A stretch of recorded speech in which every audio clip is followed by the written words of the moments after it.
Bonjour, Enchantée. et moi je suis Annalise, je suis Merci. la chef d'unité qui s'occupe des prêtres.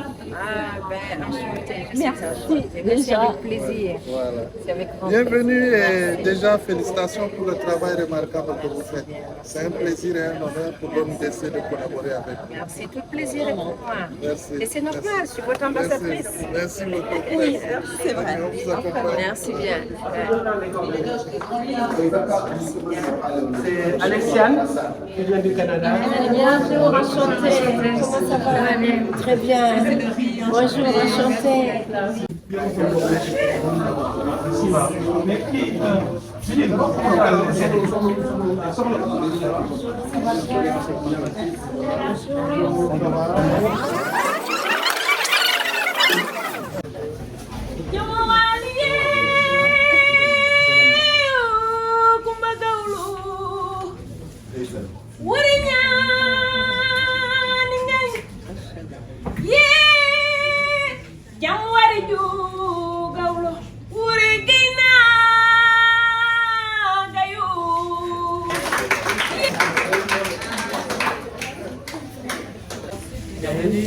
Ça fait des années que vous êtes engagée auprès de l'OMDC en tant qu'ambassadrice de bonne volonté. Le but de cette session, c'est une masterclass et surtout une session de mentoring en fait. C'est simplement que vous ayez l'occasion, puisqu'on a la chance d'avoir des artistes de talent avec une expérience de beaucoup d'années, que les jeunes qui ont gagné le concours puissent avoir un échange avec vous, que vous partagiez votre expérience d'artiste, les bons côtés comme les mauvais, que vous les encouragiez, que vous fassiez un peu de mentoring, que vous les conseillez, et aussi qu'ils puissent poser des questions. On se disait qu'on ne pouvait pas faire ce genre de manifestation sans qu'il y ait un moment d'échange et de partage vraiment entre vous et les gagnants du concours. Des sensibilisations, de raising awareness sur la question de la traite des personnes. Donc, on a commencé cette compétition et on a sélectionné des jeunes artistes qui sont magnifiques et nous sommes vraiment très contents de les avoir ici. Vous, des artistes, vous nous avez accompagnés dans cette chemin. Et aujourd'hui, on est ici, on aura les concerts les samedis, mais on a aussi pensé de faire bénéficier la jeunesse. Le programme qui nous réunit ici est un programme noble, un programme qui me parle et qui m'a parlé depuis plusieurs années maintenant. Parce que comme vous le savez, et comme l'a si bien dit Annalise, je suis ambassadrice de bonne volonté de l'ONUDC parmi les différentes institutions dont je suis l'ambassadrice de bonne volonté depuis plusieurs années. Avec l'organisation, j'ai eu l'immense fierté d'avoir mené énormément de campagnes sur le trafic illicite de migrants et la traite des personnes. Et donc, naturellement, je me sens dans le staff. Voilà, je me sens dans le staff et je me sens chez moi naturellement ici pour avoir côtoyé non seulement l'organisation pendant plusieurs années, mais toutes les personnes qui y ont travaillé, parce qu'il y en a apparemment, je crois, des départs. Voilà, et pour avoir aussi côtoyé toutes les personnes qui y sont encore. Et pour moi, c'est une grande fierté de me joindre à vous pour vous accompagner dans cette belle campagne, dans ce beau projet Cœur Bleu. C'est comme un devoir pour moi puisque je suis votre ambassadrice de bonne volonté, mais aussi en tant qu'artiste, chanteuse, engagée, mais aussi citoyenne, consciente que la musique est le meilleur vecteur de communication. À travers la musique, nous pouvons faire bouger les lignes, nous pouvons faire changer les mentalités, nous pouvons réaliser des rêves extraordinaires. Et c'est à travers donc la musique et mon métier que j'ai eu à parcourir les grandes villes du Sénégal aux côtés de l'ONUDC. Quand j'avais l'âge de cette petite en t-shirt vert, je pense qu'elle doit avoir 14 ans, c'est ici, sur cette scène de Sorano, que j'ai été découverte. Donc en revenant ici aujourd'hui, je me sens à la fois très émue et très nostalgique parce que c'est comme vous, j'ai été découverte lors d'un concours de chant un peu genre The Voice, alors que je n'avais que 14 ans. dans le cadre d'une campagne de lutte contre l'apartheid pour soutenir l'Afrique du Sud. Et c'est pour vous dire encore une fois l'impact de la musique sur les populations, sur la société.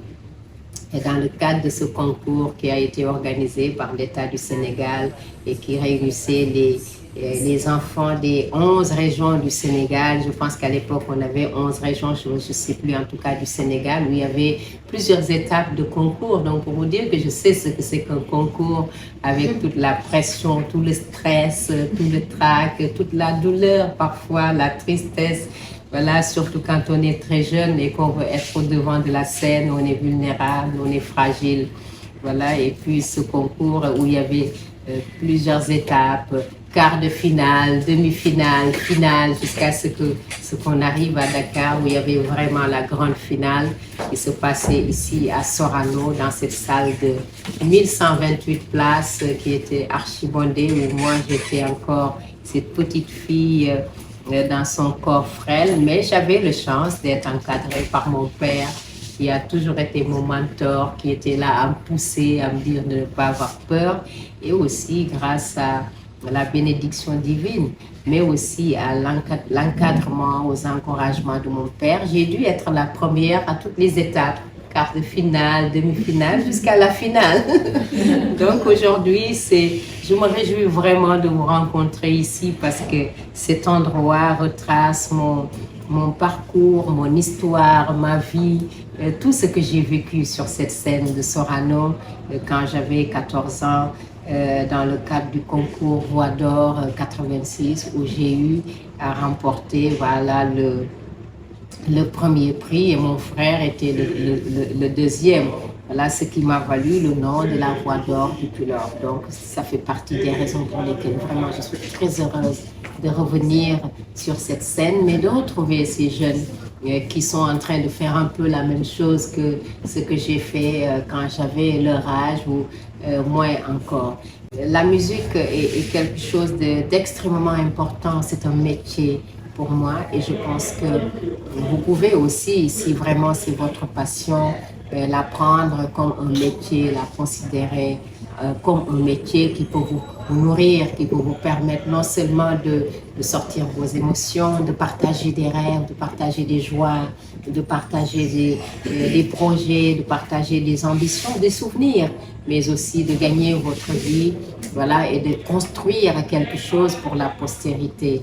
Parce que comme j'ai l'habitude de le dire, seule la musique, seul l'art permet d'avoir une vie pour la postérité. Quand vous regardez ou vous écoutez Bob Marley, vous écoutez les plus grands chanteurs qui ne sont plus de ce monde, ils sont partis, mais ils ne sont pas réellement partis, puisque leurs chansons sont toujours là pour nous les rappeler. Donc, pour vous dire la chance extraordinaire que vous avez et l'importance de ce métier que vous faites, vous êtes important.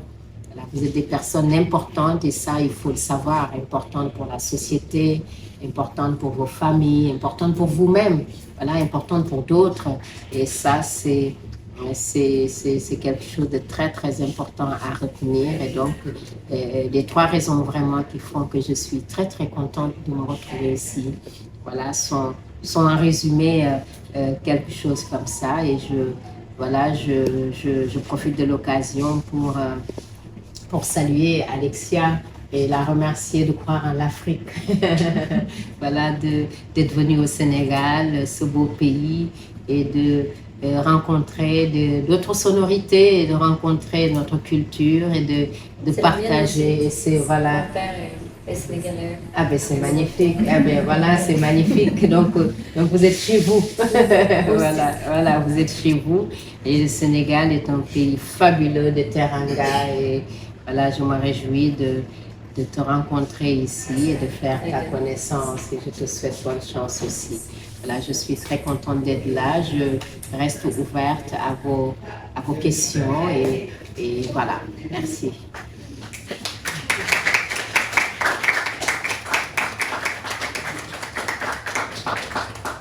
Enchantée et je vous souhaite une super masterclass avec eux. Ils sont super. Vraiment. Because when I was a baby, my nanny was a big fan of you, and she dressed she just, portray your image. And then she'll be singing your songs as a lullaby to me. So I think I know some songs that, they might not know. Songs like video, songs, So not just a question, but I love your personality. I love the person you are. And I want to be like you. si côté jigéen damay xool ci yow bu baax a baax parce que comme on dit boobu sama papa dafa ma koy wax boo bëggee lu baax dangay xool nit ku baax nga roy ko boo ko bëggee dina bari ay jikko yu baax yi nga xam ne danga koy roy ci moom kontaan nañ ci yow trop bi nga xamante ne am nga ndog tamit lu ñu metti la suñu xol parce que dañuy wax ne musique bi bu kumba sans kumba gaw la si jigéen dafay xaw a wéet ñu kontaan nag bi nga dellu se waatee kontaan nañ ci torop lépp loo ciy séntu yàlla na ko yàlla def mu nekk lu raw sa njort si barki Seydina Muhammad jaajëf. Salaamaaleykum maa ngi tudd Bourkouma Ndiaye jóge Fouta Tooro man je suis artiste et musicien mu ngay wax waa Fouta dañu la bëgg loolu waaw ci tout ça son yi ngay woy parfois si yo le tumakateko. Voilà, vous êtes une diva, comme on le dit, dans la musique sénégalaise, incontournable. Aussi, j'aime bien votre façon de chanter, parce que aussi, moi quand je vous entends chanter, directement, je ressens l'identité musicale dans ce que vous faites. Donc du coup, c'est extraordinaire parce que tout le temps, on se dit que voilà, dans la musique, il faut une identité, surtout pour pouvoir véhiculer, pour pouvoir avoir une appartenance musicale. Et par rapport à vos chansons, par rapport à ta voix et tout, donc on chante nettement d'identité musicale et c'est extraordinaire. J'aime vraiment la façon de chanter. Merci. La question ce serait comment on fait puisque là on est dans le cadre d'un projet très engagé, la traite des personnes, la lutte contre la traite des personnes. Lorsqu'on est artiste et qu'on décide donc de se lancer dans la musique qui est non seulement une passion mais aussi on va dire un business, comment on fait lorsqu'on trouver faire la part des choses ou bien trouver le juste milieu entre vouloir donc être connu et aussi peut-être avoir cette part de nous qui souhaite de mettre notre musique ou notre voix à disposition pour une cause, sans tomber forcément dans juste le trop commercial. Voilà. Est-ce qu'il y aurait moyen, parce que on va dire que pour la plupart, on va dire c'est leur début dans la musique et ils sont passés par une cause pour se faire connaître. Quel est le juste milieu? Voilà, ce serait ça ma question.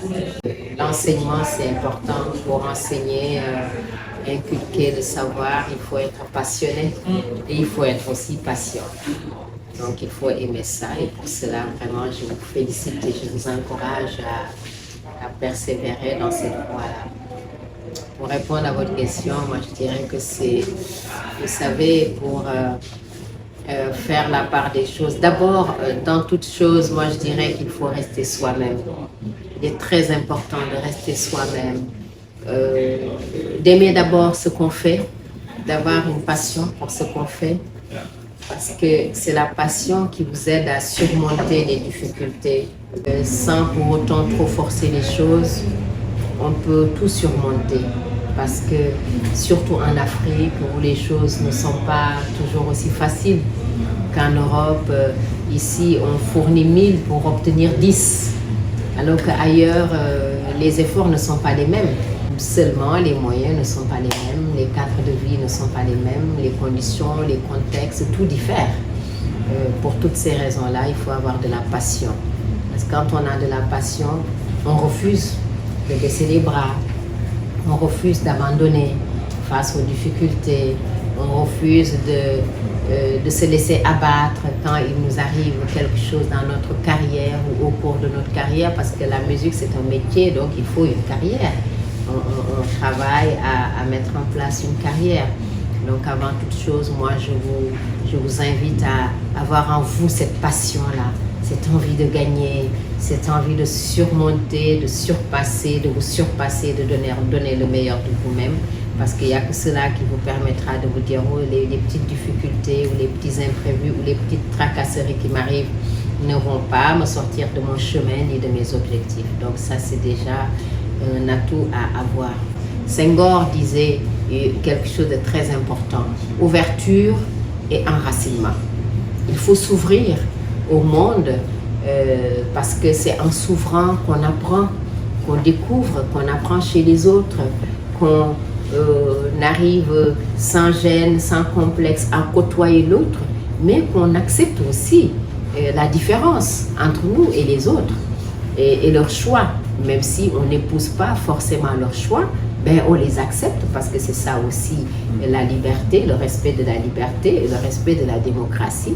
Et au moins on aura appris quelque chose parce qu'on s'est ouvert. Donc l'ouverture est très importante comme le disait Senghor, mais tout en s'ouvrant, il faut rester enraciné. Et l'enracinement pour moi, c'est connaître ses origines, connaître ses valeurs, savoir d'où on vient, qui on est, de quelle famille on appartient.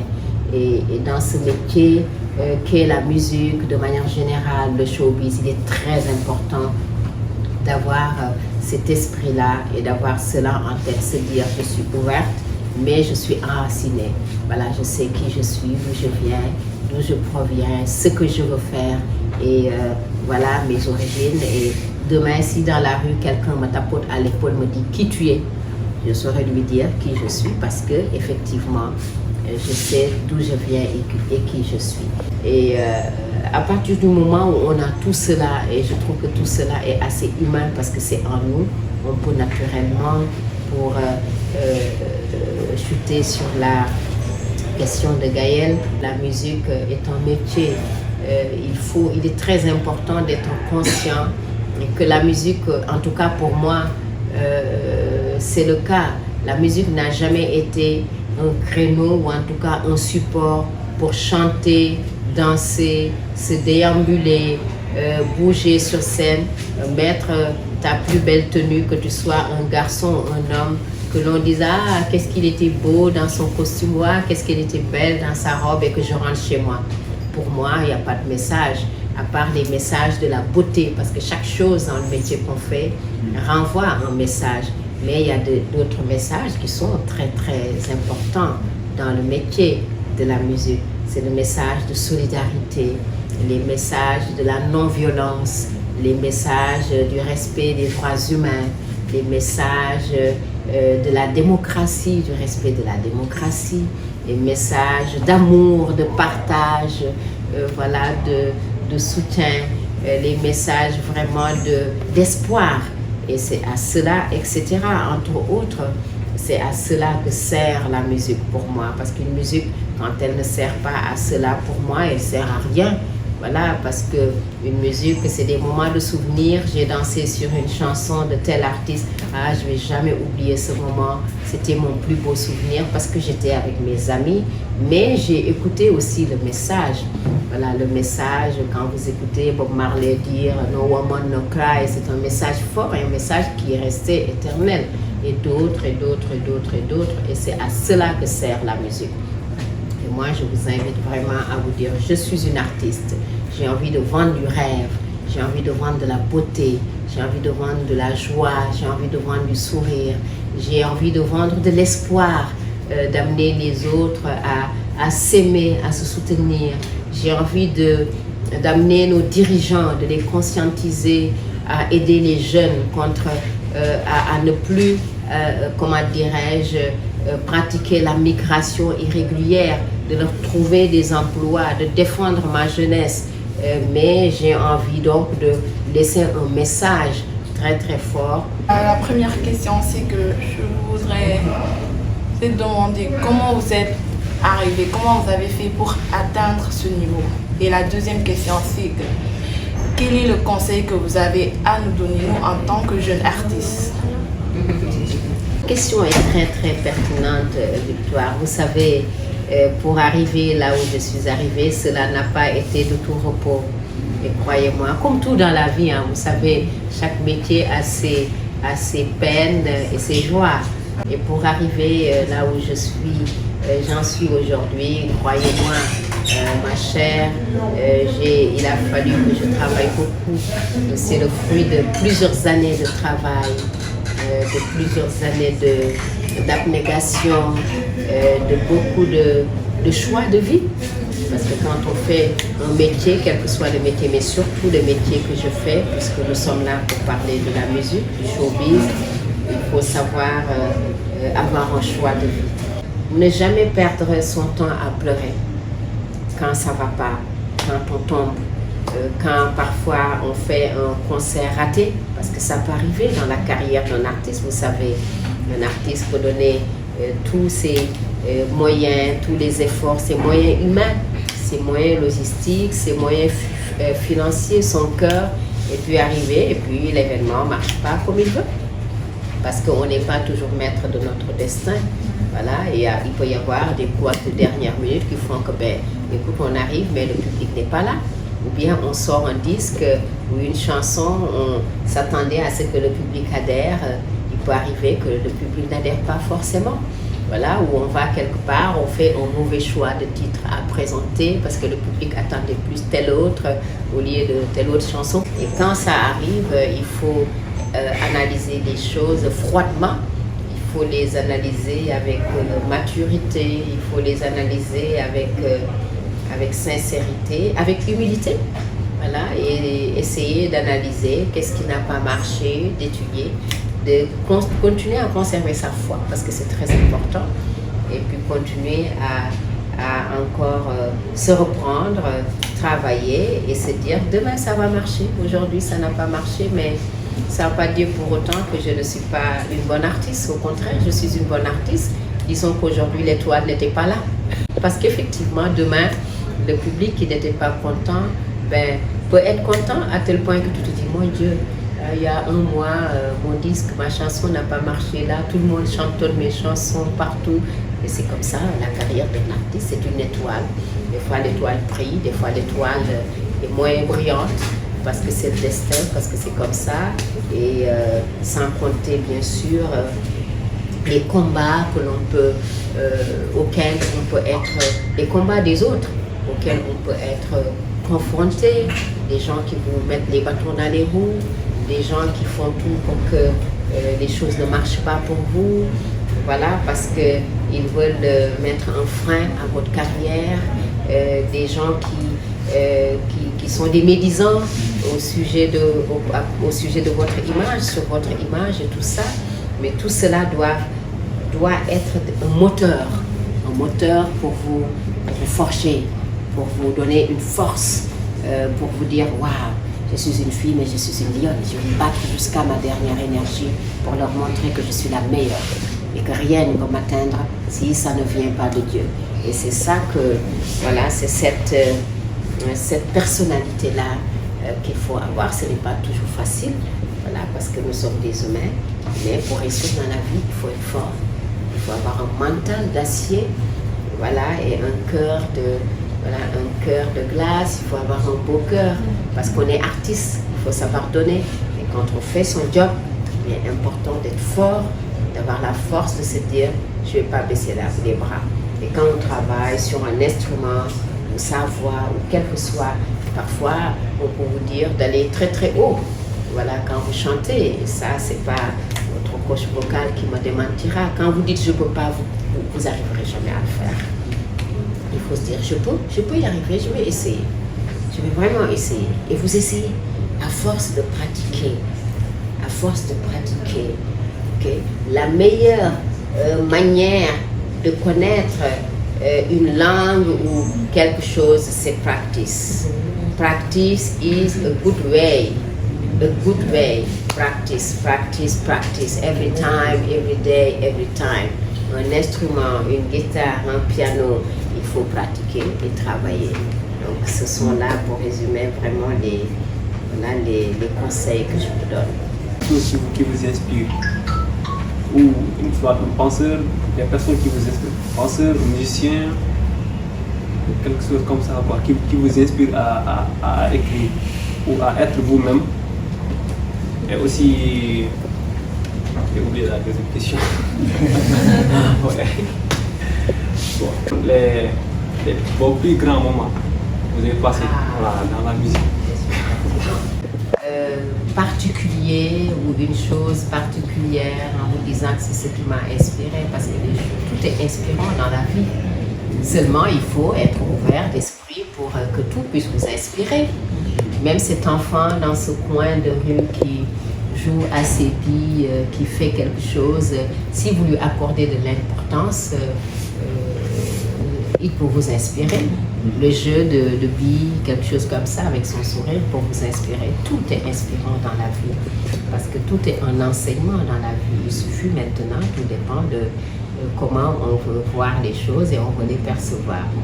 Et moi, pour ma part, étant une personne très, très curieuse, très profonde à la fois, parce que je réfléchis beaucoup, et je réfléchis à tout, et j'essaie de décortiquer tout dans la vie, parce que pour moi, tout a un sens dans la vie. Tout a une raison. Et un artiste, c'est ça. Un artiste doit être profond. Un artiste doit être mystique. Et un artiste doit être, pas mystique du point de vue de nos mysticismes, d'aller voir le marabout et autres. Non, voilà, il faut être profond. Hein, mystique, c'est dans ce sens-là que je le dis, pour tout analyser, tout voir, tout décortiquer, pour s'en inspirer. Un artiste doit être curieux. Aucune musique n'est banale, parce que vous allez toujours en apprendre et vous pouvez toujours en apprendre. Ah, mes plus grands moments, il y en a beaucoup. Les moments que je passe avec vous font partie de mes plus grands moments. Cette belle journée que je passe avec vous depuis après 3 ans de retrait de la scène musicale, pour les raisons que vous savez, fait partie vraiment des très beaux moments que je vis. Je suis très heureuse à vous parler, à vous rencontrer, mais j'en ai beaucoup.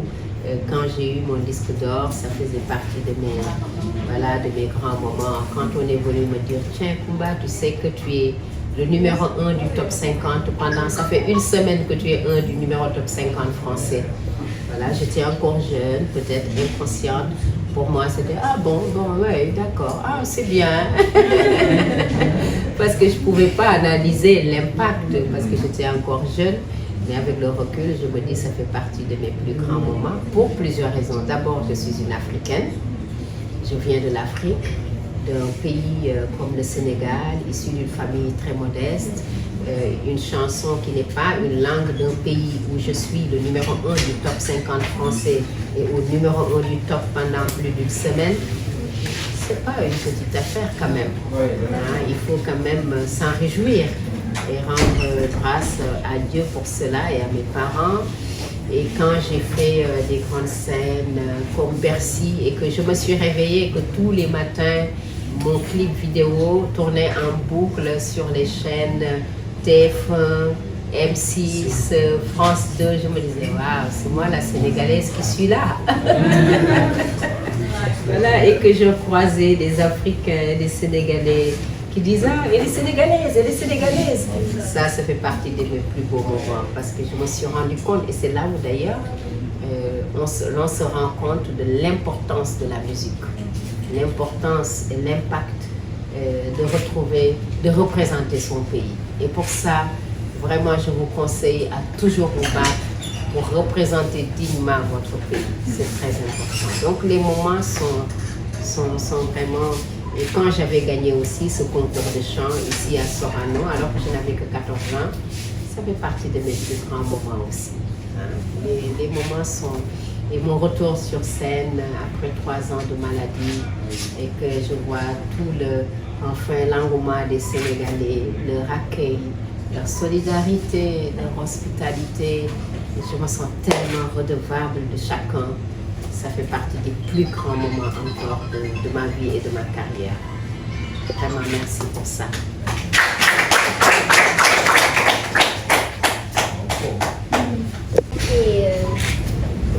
Et vos peurs, les critiques, et pour ignorer les gens qui vous mettent les bâtons dans les roues, comme vous le dites. Quand on a la foi, on n'a pas peur. Mais quand on n'a pas la foi, on a tout le temps peur. Parce que finalement, on ne croit pas. Il faut avoir la foi. Et à partir du moment où on a la foi, on n'a peur de rien.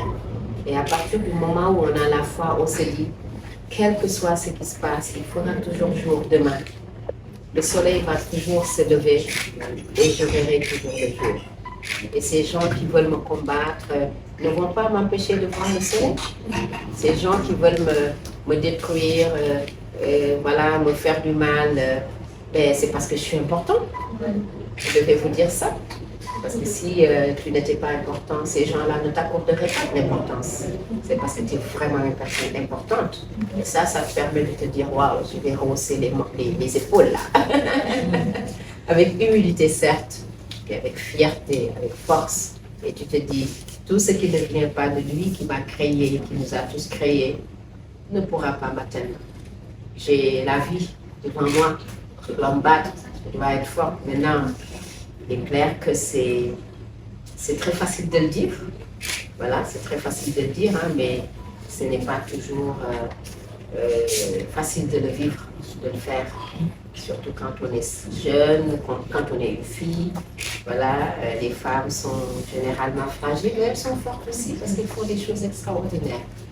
Donc il faut garder la foi des familles, te battre et faire des choix, te dire, moi je me réussir et je refuse. Voilà, que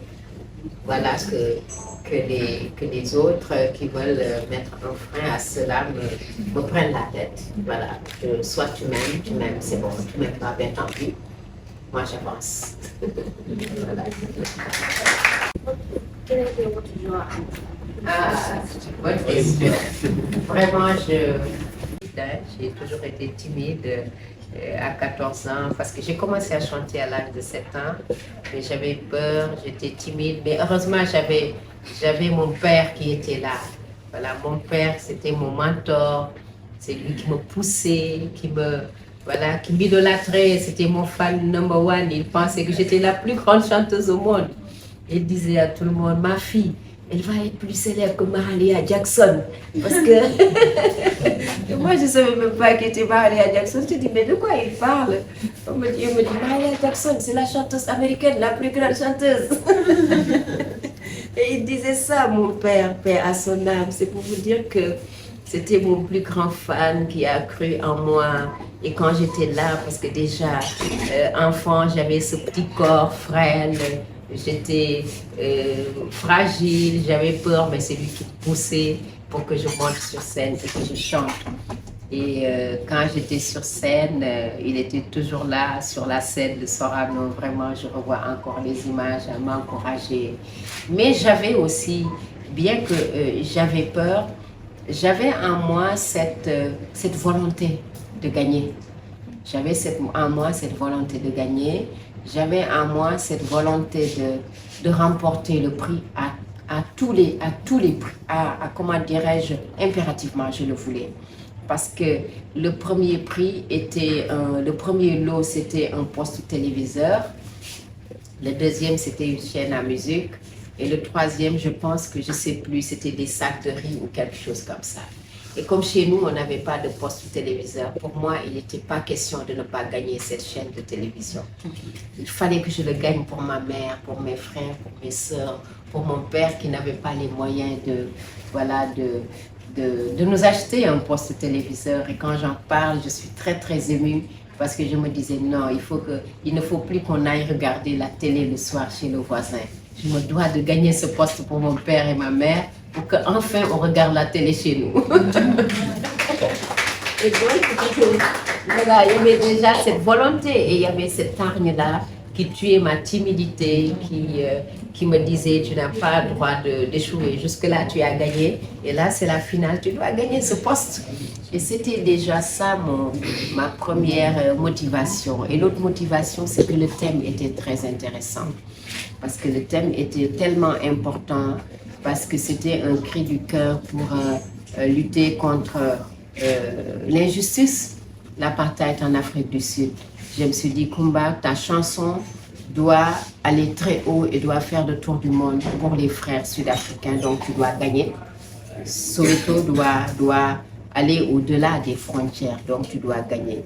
Et je pensais à ces frères et sœurs en Afrique du Sud, donc je me suis dit, raison de plus, je dois gagner. Et enfin, pour mon pays, pour tous les jeunes qui avaient mon âge, qui rêvaient, voilà, de représenter leur pays, de représenter leur famille, leur culture, leur histoire, et de ne pas décevoir. Ce sont ces trois motivations-là que j'avais, qui m'ont poussé à donner le meilleur de moi-même et qui m'ont rendu tellement fière. Et quand les résultats sont sortis et que mon nom, on l'a entonné en premier et que j'avais ce poste téléviseur dans les bras, j'avais les larmes aux yeux.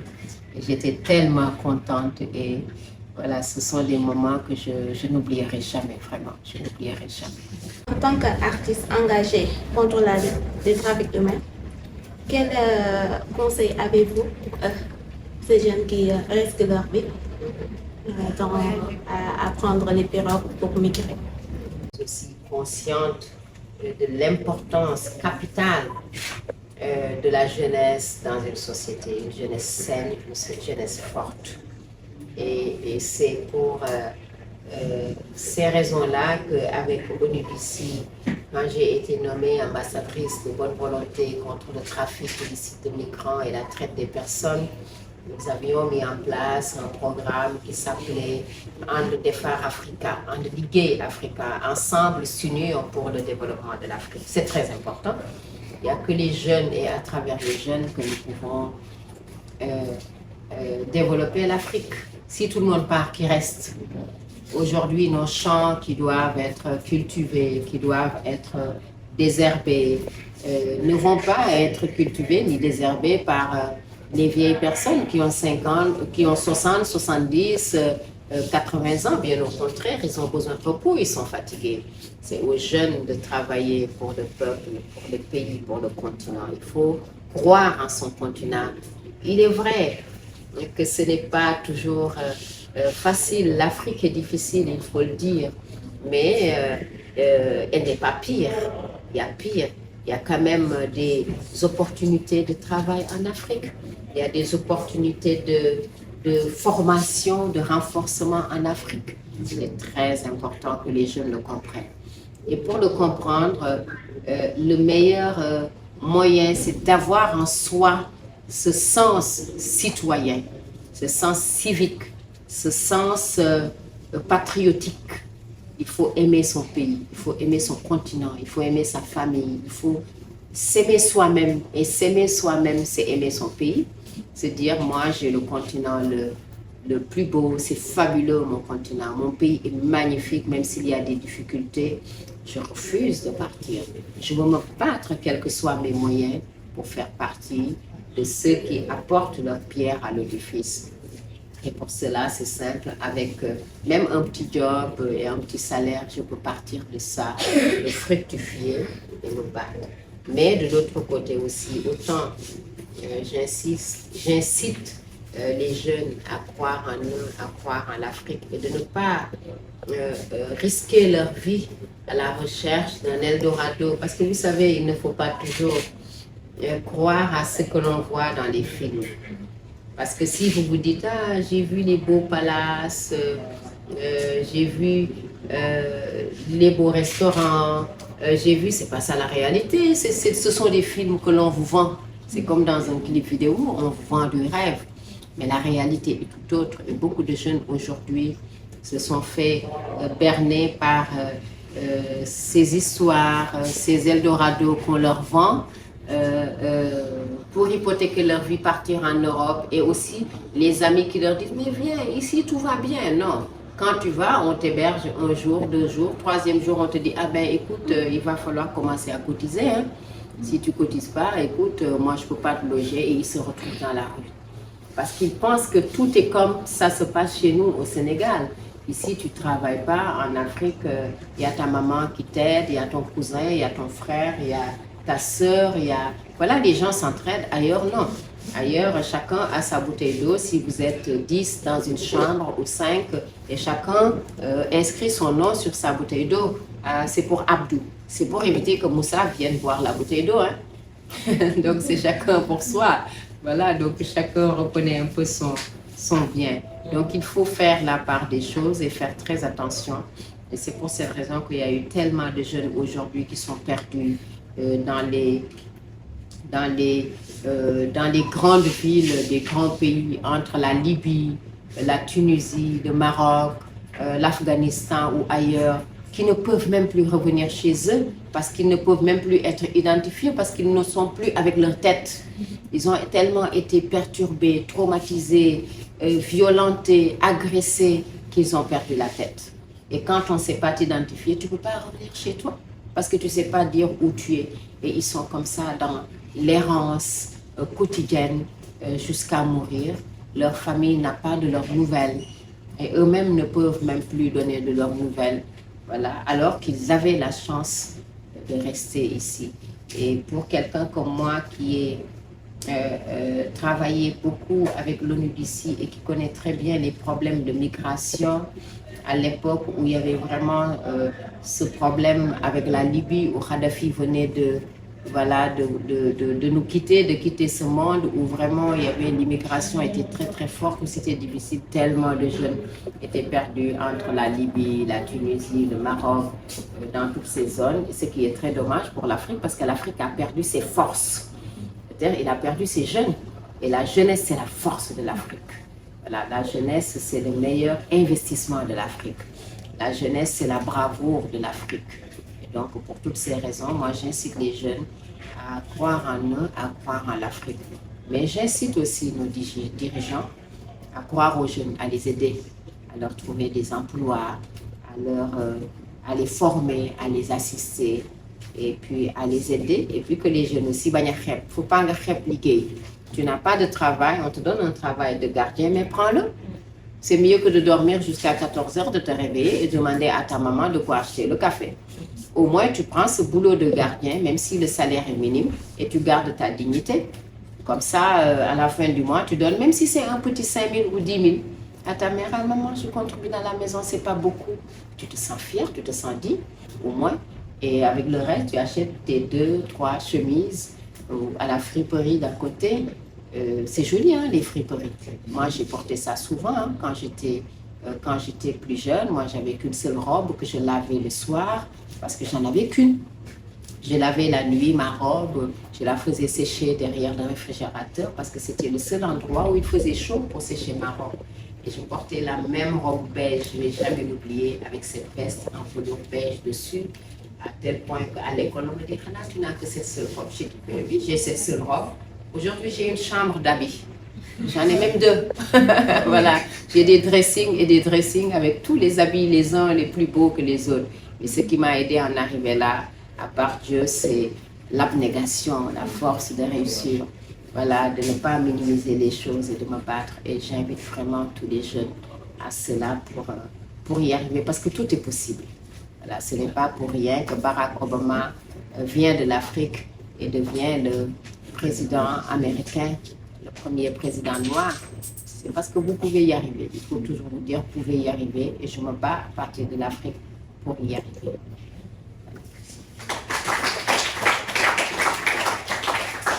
Je pense que votre message nous a touchés à tous. À moi la première, je dois dire. Et j'espère que ça sert, que les messages que vous nous avez passés, ça sert pas justement pour les concerts de 29 de samedi, mais pour leur vie, pour leur avenir. C'est ça que je souhaite. Merci beaucoup. Et on vous remercie encore. Et j'espère que ça va très bien se passer. Je me prépare pour pleurer. J'étais déjà en train de pleurer tout à l'heure avec les répétitions. Et voilà. Merci beaucoup au nom de l'ONUDC. Merci. C'est moi qui vous remercie. Voilà votre estime. Je me sens très très honorée de vous avoir à mes côtés et de me sentir aimée par vous. Je me réjouis et me sens très fière si aujourd'hui les expériences que j'ai partagées avec vous, voilà, vous servent à quelque chose, j'en serai profondément honorée. Et je reste convaincue que vous tous ici allez être de grands artistes dans vos différents domaines, parce que déjà vous êtes des artistes, des génies en herbe, des artistes en herbe, rempli de talent, vraiment, et de magie. Je vous souhaite bonne chance, je vous encourage et toujours dites-vous quelque chose dans la tête. Tout est possible. Si c'est possible pour les autres, c'est possible aussi pour vous. Je vous souhaite bonne chance.